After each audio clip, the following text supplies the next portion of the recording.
કથા શ્રવણ કરો. કથા શ્રવણનો નિયમ બતાવ્યો છે. કદાચ તમે ઉપવાસ ન રહી શકે તો ફલાહાર કરો. ફલાહાર ન થાય તો તમે એક ટાણું કરો. એક ટાણું ન થાય તો તમે 3 ટાઈમ જમી લો.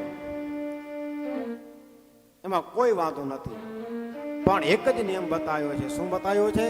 કે એક જ સ્થાન, એક જ જગ્યા અને કથા શરૂ થાય એ પહેલા આવી જવું.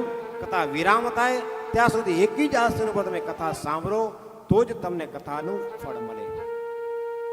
ને આપણે ઘણી વાર શું કરતા, એક દિવસ અહીંયા બેસે, બીજા દિવસે હું બેસે, ત્રીજા દિવસે હું બેસે, ચોથા દિવસે હું બેસે, પછી મહારાજ કથા ઉતરી નહીં. કથાનું સાંભળો, એક સ્થાનનું મહત્વ હોય છે. એક જ આસન ઉપર બેસવાનું. એક જ આસન ઉપર બેસી વક્તા આવે એ પહેલા તમારે બેસી જવું જોઈએ. કથા 1 મિનિટની છૂટવી ન જોઈએ. અને જીવતે જે પોથી બેસાડે, બધા કહે મહારાજ એનો નિયમ શું છે?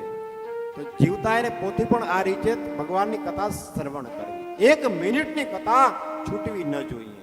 તો જ તમને મોક્ષ મળે.